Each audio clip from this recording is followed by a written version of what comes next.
안녕하세요. 네, 오늘은 고려 청자의 명장 김세용 도예관님의 크리에이션으로 찾아뵙게 되었습니다. 전 오늘 강의를 맡은 경희대학교 경영대학원 전문교수 김송비아입니다. 저는 정말 다양한 직업으로 배우, 중국어 교육, 또 아트 사업에 이르기까지 직업 변천사가 다양한 편인데요. 저는 한 분야의 장인을 보면 정말 대단하고 존경스럽다는 생각이 절로 듭니다. 김세용 도예관님이 바로 그런 분이시죠. 한평생 한 길을 쭉 고집하기란 여간 쉬운 일이 아닌데요. 김세용 선생님께 도자기가 바로 이런 사연으로 얽힌 경우입니다. 21세기에 고려 청자를 만드시면서 외길을 걸어가시는 김세용 명장님으로 다음 주 우리 추석이잖아요. 추석 명절을 앞두고 이에 어울리는 한국의 세련미가 풍기는 고려 청자를 오늘 만나볼까 합니다. 선생님께서는요, 대한민국의 명장으로 선정된 지 이미 20여 년이 흘렀습니다. 선생님은 그보다 더 오랜 시절로 거슬러 올라갑니다. 고등학교 시절에요, 우연히 국립중앙박물관에서 도자기를 만납니다. 그때 무척 인상 깊으셨다고 해요. 가슴 깊은 곳에서 짜릿하게 스쳐간 그런 느낌을 받으셨습니다. 도자기에도 여러분, 제가 질문 하나 드릴게요. 많은 종류가 있죠? 어떤 도자기 생각나세요? 백자도 있고 백자도 있고. 그렇죠. 예, 우리 백자, 청자. 바로 생각나는데, 이 다양한 도자기를 보시면 왼쪽부터 분청사기, 옆에 백자, 또 회청사기, 청자, 까만색 흑유, 또 진사채, 철채, 청아채 등 이렇게 다양한 처음 들어보는 이름도 많으실 거예요. 회청사기라는 세 번째 회청사기는요, 첫 번째 분청사기로 넘어가는 초기 유형이고요. 청자는 고려 청자의 전통을 계승한 것과 또 조선 백자의 양식을 따른 것, 그 두 가지가 있습니다. 그 중에서 김세용 명장님께서는 바로 뭐죠? 고려 청자의 유독 기운을 받으셨습니다. 그렇게 도공이 되기로 하여서 경기도 이천으로까지 거처를 옮깁니다. 그때가 1970년 초인데요. 남의 밑에서 일하는 게 쉽지도 않았지만 낮에 일하면서 배우는 게 또 실력이 빨리 늘지도 않아서 저녁에도 밤새면서 홀로 도자기를 만드십니다. 이렇게 점토에 문양을 새기시고 날도 새는데요. 이때 기계 설비도 없어서 유약 만들기도 정말 힘들었다고 해요. 그래서 맷돌도 직접 돌리시고 손도 부르트시고 엄청 고됐지만 김세용 명장님은 그 시간이 힘들다기보다는 재밌다는 생각으로 가득했다고 해요. 왜냐? 여러분들도 좋아하는 일을 할 때 그 시간이 행복하잖아요. 자신이 즐겁고 좋은 일은 바로 이런 에너지가 나오게 되는 것이죠. 그렇게 하여서 선생님은 도자기의 매력에 푹 빠지셔서 7년쯤이 지나시자 독립이라는 큰 결심을 합니다. 이때 아내분께서 든든하게 지원을 해주셨다고 하죠. 네. 이 드라마를 보면 우리 예술가가 자신이 마음에 들지 않는 작품이 나오면 어때요? 도자기를 가차없이 깨죠. 예, 이런 장면이 우리가 기억에 남을 텐데요. 82년도 무렵에는요, 2년 동안 정말 단 한 개의 작품도 만족스럽지 못했대요. 그래서 도예가님께서는 도자기를 모두 깨뜨립니다. 예, 이렇게 해서 오히려 그 많은 실험과 노력을 거친 뒤에 흙과 유약, 또 불에 관해서는 정말 전문가가 됩니다. 이 같은 실현이 있었기에 오히려 도자기 만드는 기술을 업그레이드 할 수 있었던 한편으로는 좋은 시기였던 것이죠. 이 세창도예연구소, 이 세창도예라는 이름은요, 어디서 온 줄 아세요? 세는 바로 자신의 이름이죠. 그리고 창은요, 아드님의 이름 한 글자를 따오셨대요. 그렇게 해서 세창도예라는 이름으로 지으셨는데, 이렇게 아내분과 또 자식분들, 온 가족의 지지와 응원이 있었기에 바로 자신이 있었다는 것이죠. 김세용 명장님께서는요, 유독 청자만을 고집하시는데 또 어떤 특별한 이유가 있을까요? 우리 청자 생각하면 어떤 이미지가 떠오르죠? 이 멋진 이 자태만 봐도 우리는 느낄 수 있지만 일단 처음에는 청자를 먼저 하신 건 아니고요. 백자와 색자, 둔청 등에서 여러 가지 작업을 하셨다고 해요. 하지만 이 청자, 백자, 또 분청사기 등 각각의 특성과 성품을 갖고 있고 풍기는 매력이 다양하잖아요. 그래서 이때 청자를 왜 했냐? 이 세련미와 규종미, 빈틈없이 완벽한 멋스러움을 이때 청자를 통해서 느끼시는 거죠. 이러한 요소가 이 선생님의 성격과 아주 비슷하다고 합니다. 또 이 디자인에 있어서 그리는 것보다는 조각을 더 많이 하시거든요. 그러다 보니까 작업 속도가 상대적으로 좀 느린 편이거든요. 그래서 스피드, 순발력보다는 인내력과 지구력이 많이 필요로 하는 그런 작업입니다. 그래서 이 한 작품을 완성을 하려면 몇 달이 걸리는 것은 기본이고요. 또 하지만 선생님께는 이런 부분이 더 큰 매력으로 다가오셨다고 해요. 그러면 이 선생님의 작업을 좀 더 자세히 한번 들여다 볼게요. 자, 이 조각 기법을 알아보도록 하겠습니다. 청자의 기법에는요, 많은 기법이 있지만 김세용 명장님의 주특기는 바로 이중 투각이라는 것이에요. 이중 투각. 이 투각이라는 말은요, 뭐냐면 문양의 형태에 따라서 칼로 도려내는 기법이에요. 네, 그래서 칼로 도려낸 자리에 구멍이 뚫려 있죠. 그래서 이것은 속에 도자기를 성형하고 또 이중으로 또 겉에 도자기를 성형한 것을 덧대서 무늬를 넣는 것이에요. 이 이중이란 말 자체에서도 우리는 알겠지만 정말 작업 자체가 무척 까다롭습니다. 선생님은요, 이 이중 투각이 가장 정교하고 또 섬세하면서 아름답다고 말을 하셨어요. 그래서 흙이 적당히 굳었을 때 이 조각칼로 섬세하게 뚫는 과정이라서요, 성공률이 낮을 수밖에 없고요. 그렇기 때문에 값이 자연히 올라갈 수밖에 없습니다. 그렇기 때문에 이 작업을 상대적으로 하려는 분이 적겠죠. 좀 기피하는 작업이에요. 그렇기 때문에 선생님께서는 한편으로는 남들이 잘 안 하려고 하는 기법을 내가 한번 잘해봐야겠다는 생각을 하신 거죠. 또 도자기를 만드는데 가장 중요한 과정은요, 바로 불에 굽는 과정입니다. 그래서 가마가 무엇보다 매우 중요한데요.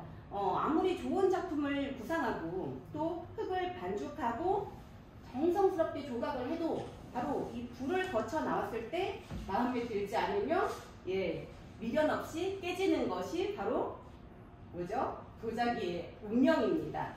하지만 선생님께서는 지금 생각해보면 이 도자기를 깨뜨리는 과정들이 하나의 고정관념이 아니었나? 라고 생각도 하셨어요. 처음 도자기를 접하면서 스승님께 제일 먼저 배운 것이 깨뜨리는 철학이어서 그랬는지는 모르지만 이 손을 거쳐서 모두가 정성이 깃들여 가지 않은 그런 작업은 없었거든요. 그래서 조금 삐뚤어졌다고 해서 그렇게 깨뜨려 버릴 만큼 우리 도자기가 가치 없다고 할 수 있을까 하는 것이죠. 모든 도자기가 불 속에서 자연스러운 변화를 거쳐서 만들어진 작품이고요. 또 각자의 색깔을 지닌 도공의 혼이 깃든 생명력을 가진 작품이라는 생각을 저는 하는데요.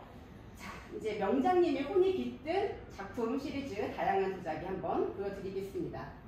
첫 번째, 우리 이제 도자기 이름을 붙일 때는 어떤 이름을 방식으로 붙이냐면요. 도자기에 들어간 자연의 무늬가 들어가죠. 이것은 이 도토리나무, 도토리문이라고 해서 청자 도토리문 이중 투각호라는 작품이고요. 그리고 이 청자 목단이 그려져 있는 이중 투각호, 또 청자 국화문 이중 투각호고요. 그것도 국화문의 화병 이중 투각호고요. 이것은 청자 국화 인화문의 이중 투각호라고 합니다. 그리고 이 작품은요, 좀 다르죠. 양고군에서 직접 보내준 백자로 만든 아이디어 작품입니다. 그래서 김세용 명장님께서는요, 이렇게 현대에 맞는 작품으로 끊임없이 개발 중에 있습니다. 김세영 명장님이 작업하는 4가지 철학이 있으세요. 첫 번째는요, 가장 아름답게. 두 번째, 가장 정교하게. 세 번째는 가장 크게. 또 이 과정들, 작업하는 과정들을 수행으로 여기자. 이것이 4가지 철학입니다. 이 자식과도 같은 수많은 청자가 있을 텐데요. 그 중에서 선생님 가장 기억에 남는 작품이 무엇인가요? 라고 물으면 선생님의 눈가는 촉촉해집니다. 왜냐면요, 선생님의 고향은 바로 개성 아래 장단이라는 곳이에요. 6.25 때 강제로 피란을 오게 되셨고요. 아버지는 이후로 평생 고향을 그리워하면서 사십니다. 그래서 선생님 작품 중에 금강산문이라는 이름을 붙인 매병과 주병 각 한 쌍이 있는데요. 이 작품이 바로 자신의 분신 것 같다고 합니다. 원래는요, 생전에 고향에 너무나도 가보고 싶어 하신 아버지를 위해서 만든 작품인데요. 하지만 안타깝게도 아버지는 완성된 이 작품을 보지 못하고 작고하십니다. 그래서 저는 이제 선생님께서는 금강산문 매병이라는 이름에 생각할 사, 아비부, 사부 도자기, 아버지를 생각하는 도자기라는 표현이 더 맞을지도 모르겠다고 말씀을 하십니다.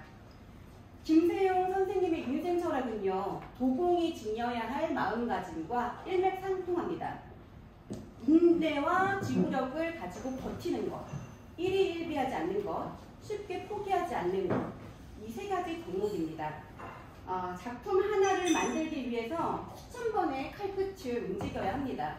말도 하지 않고요, 참선하듯이 그 삼매경에 빠져야 합니다. 만약에 이 한 개만 잘못 움직여도 작품 하나를 못 쓰게 되거든요. 얼마나 힘든 작업일까요? 요즘 시대의 변화도 빠르고 또 적응하려는 우리는 너무 쉽게 빨리 많은 것을 한 번에 추구하려는 것 같습니다. 그렇게 우리가 이제 포기하는 속도도 빠르죠. 모두의 인생 철학을 저는 똑같이 적용할 수는 없지만 선생님은 인생을 살아가는데 이렇게 빠르게 포기하는 것만이 결코 좋은 방법이 아니라고 생각을 합니다. 그런 면에서 도자기를 만드는 일이 천천히 오래 기다리는 법을 알게 해준다고 말씀하십니다. 그래서 저는 여러분들께 만약 저도 약간 급한 성미를 갖고 있는데요. 이럴 때 도자기를 한번 배워보는 것도 자신을 연마하는 예술 활동으로 좋을 것 같습니다. 김세영 명장님은 결국 이러한 우직함으로요, 현재 대한민국 명장과 화관 문화훈장을 받으셨고요. 또 소장처가 영국 엘리자베스 여왕, 또 달라이라마 왕국, 청와대에 이르기까지 정말 명망 있는 곳에서 소장되고 있습니다. 특히 요즘은요, 이제 고미술 시장이 앞으로는 각광을 받을 거라고 합니다. 그런 예측이 있는데요. 현대미술의 홍수 속에서 인공지능, 메타버스, 앞에도 설명해 주셨지만요. 이런 각종 신기술이 정말 홍수처럼 넘쳐나는 세대예요. 이런 빠른 변화 속에서 아트 마켓이 소용돌이 치고 있다면요. 우리 한국 고유의 색이 담긴 고려 청자와 같이 유구한 역사를 가진 전통 문화를 발전시키는 일을 하시는 김세용 명장님이 있는 것은 정말 한국의 자랑이 아닐까 생각됩니다. 이 도자기를 통해서 삶의 의미를 깨우친 도예가님은요, 자신의 마음을 도자기를 빚는 행위를 통해서 정화시킵니다. 청자를 만들어야겠다는 일념 하나로 무작정 찾아든 이청에 오신 지도 어느새 40년이 훌쩍 흘렀는데요. 이청이 도자기 고장으로 유명세를 떨치게 된 것은요, 요장이 많이 위치한 이유도 있지만요, 선생님은 여기에 한 가지를 더 말씀하십니다. 도자기는요, 땅과 물, 불, 바람, 또 에너지, 이 5가지의 원리로 만들어지는데요. 이 요소들이 적절히 고루 녹아있는 곳이 바로 이청이라는 곳이죠. 새 생명을 얻은 도자기는요, 각자 자신만의 파장을 갖고 숨을 쉽니다. 도자기를 보면 작가의 숨결을 느낄 수 있고 마음 또한 전해지는데요. 한마디로 좋은 조건에서 만들어진 도자기는 그만큼 멋스러울 수밖에 없겠죠. 그래서 외국의 아트 회사와 갤러리들이 한국 시장에 관심을 갖는 요즘, 이때 우리나라가 가장 잘할 수 있는 것 중에 하나가요, 고려청자잖아요. 세계에서 기술이 으뜸인 고려청자를 더 많이 알리고 전시하는 것은요, 우리 국민들의 애정이 받쳐줘야 하는 것 아닐까 싶습니다. 마지막으로 김세영 명장님의 감동적인 시인데요. 흙이 좋아 흙을 찾고 흙을 만들어 흙을 빚고 40년을 흙과 살다가 흙으로 돌아가겠다는 이 김세용 명장님의 인생을 읽으면서 우리는 인생에서 단 하나를 택한다면 무엇을 택하고 이것을 평생의 업으로 살아갈까 생각을 할 수도 있겠습니다. 도자기를 굽는 시간만큼 오랜 인구의 세월을 거쳐서요, 명장의 반열에까지 오르신 김세용 명장님의 철학을 모두가 함께 응원하면서 이번 큐레이션 마치도록 하겠습니다. 예, 감사합니다.